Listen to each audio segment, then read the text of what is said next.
This episode of Telling Our Stories is sponsored by Say It in a Card, an online greeting card company. Visit us today, www.sayitinaCard.com. If you feel it, we say it in a card. Free shipping while supplies last. We're excited to announce the launch of an incredible new app we've created for our friend and client, Craig the Writer. If you haven't heard of Craig, he's the brilliant host of the Fag Talk on YouTube. Definitely go check that out. So we're introducing his new app called Say It in a Card. This isn't just any card app. Say It in a Card offers a unique, heartfelt way to connect with your loved ones. You can send a personalized card, each featuring a special message penned by Craig himself. But wait, it gets better. Do you want to add your own personal touch? You can customize your message to make it truly one of a kind. So download the app now and make sure you support Craig and his team, and I'll see you at the next one. Previously on Telling Our Stories. How old are you again? 50. How young do you go? 35. Oh, okay. You in the game? Oh, you in the game. You in the game, Charles. The name Kind of lends itself. like, and if you're calling it Jack, it's kind of implied, like, you know. You're jacking. Or you're grinding. Welcome to season 3 of Telling Our Stories.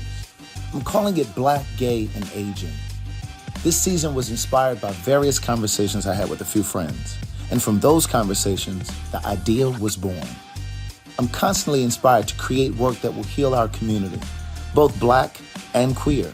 So I invited 8 friends to my house to discuss being Black, gay, and aging. This conversation changed me. I felt it in the moment as it was happening. Telling Our Stories, Season 3, Black, Gay, and Aging.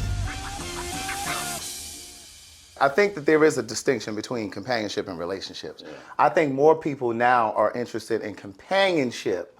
Somebody to hang out with for the weekend. Maybe you might take a quick little weekend trip. Somebody that you can call up every now and then to fuck. You go out to eat with, watch a movie. But when it comes to the long-term stuff, like really building real partnership, living together, making life decisions together, you know, all of that kind of stuff, I don't think that most are really looking for that. I don't think I am. So are you?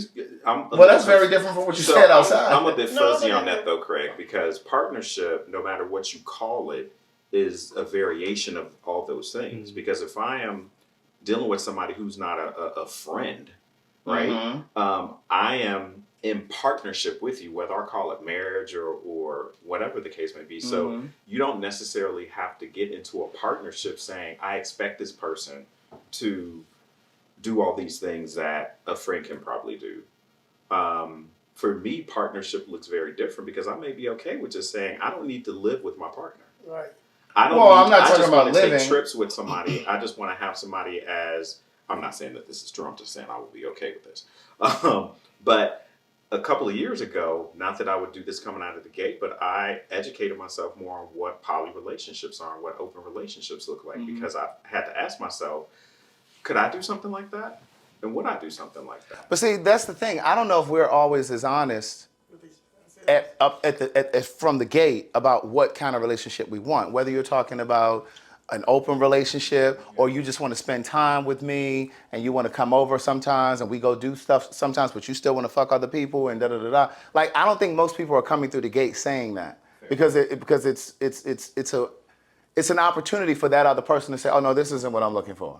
That's too much. And so a lot of times I think people will say or move or behave in the way that they think you want to so that you don't rule them out. Oh yeah, I totally agree with that. Yeah. Like wholeheartedly. I did have a follow-up question to the people that were in long-term relationships. Like, at what point did you, because were you in a marriage as well, or was that just a long-term relationship? Because I know we talk about marriage, but you guys are like, we're in a long-term relationship. Why was marriage not an option? Because we couldn't get married at the time. Oh, at that time. Okay, yeah. gotcha. But it was marriage. Gotcha. It wasn't marriage. Yeah, his idea of a relationship was totally different from mine, I realized, because he became the woman of the house. Okay. And he was comfortable in that role, but I wasn't looking for a woman. Right. Are you looking for a housewife? He became the woman, meaning he became more domestic and he wasn't contributing to the bills and da-da-da. Right. He could bake his ass, he could cook his ass. He could bake, he had great parties, and that's what he lived for. Right. And he had a good job, he paid the bills, but yard work, which was fine. We turned into this husband-wife thing instead of a husband-husband thing. You know what I mean? So what does partnership look like for you then? Because everybody has a different idea of what partnership is, and I don't know if we really have those conversations going in about our expectations. Well, I think that's the important part of it all. Is I think we just find ourselves in this relationship. right? Yeah, I think like every different stage in the relationship, you should have a conversation about. Yeah. It. Like so, for example, when I go back to my relationship, when we had a conversation about moving in together. It didn't just like one day it just came on like, oh no, we talked about it and what is that encompassing and stuff like that. Right. But I think it just sometimes the communication part just falls apart. Like you said, like sometimes we tend to act in a way I think how you want me to act. Like and so like a lot of things get missed, it don't get discussed, and it's just a buildup of everything. Yeah.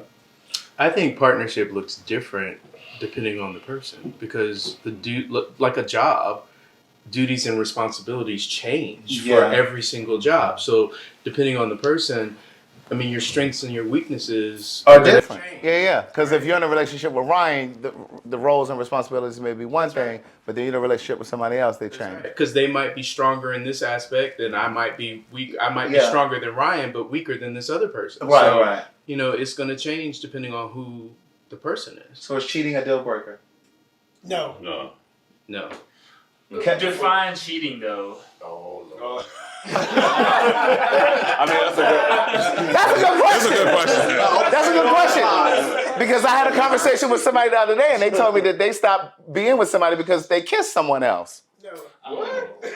Yeah, he said his boyfriend cheating kissed. is when you step outside of the agreement. I don't think we have conversations around what the true agreement What the real boundaries I think are. we have real conversations. I think if you tell a nigga on day one, yo, I'm not interested in having sex with you or the one person the rest of my life, I think that's an honest conversation to have on day one. It don't mean I want to try day one, year one, or year 2 or 3. But at year 6, if I say I want to do things, I need to be able to say it to you on day one, hey, down the line this might be an option. That's me showing up authentic, and I need to have that space. I don't think we show up whole. I think one thing I've not heard here is about how do we allow guys to show up with a level of self-awareness that makes them compatible for a relationship. You know, I'm attracted to a guy that's doing the work. I'm not saying you got to have everything perfect, but are you doing the work on yourself? Because a strong individual makes a strong couple. And if you bring in a weak link over here, we don't need to join. You weak and I'm strong. That's not going to be balanced. So I think you got to be strong as an individual first before you enter into anything. Then you can communicate. Then you can behave appropriately or how you want to on Jack. You can do those other things, but how do you show up as an individual to the relationship? So what's doing the work? Increasing your awareness, having honest conversations with yourself about yourself, healing your trauma. If I'm going to use your example about staying in relationships longer, if that were to be unpacked, it'll give him a tool going forward for the relationship. But he's got to unpack, why do I stick around in relationships longer? Although I saw my mother model this, and it's not necessarily healthy, but I've inherited that. So that's some work to do. And I'm only using that because you spoke about it. Right. I think when we start to do those types of work, we can show up as a stronger individual. Right.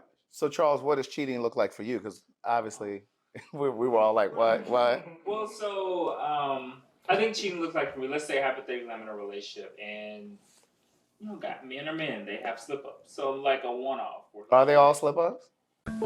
I was involved briefly with a married man who believed he had the courage to leave his wife to be with me and to live his truth. This isn't the typical story of a married man promising to leave his wife for a secret lover. Rather, this is a story in part about a gay man who knew he was gay before he got married, but chose to marry a woman because he didn't know how to break free. Rocky and I met on a gay social media site 3 months after I returned to the East Coast to live, and just 11 months after he was married. At the time we met, he was living and working in Dubai as a contractor for the government on a military base, while his wife was stationed in Tallahassee, Florida, where they had a home. In one of the first messages he sent me, Rocky shared that he was married, but that he had regrets.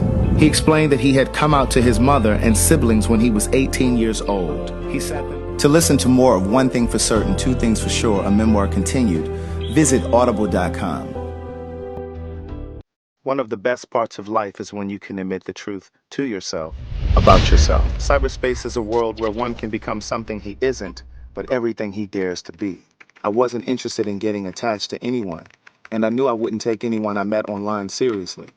I had multiple screen names to increase my chances of meeting someone attractive.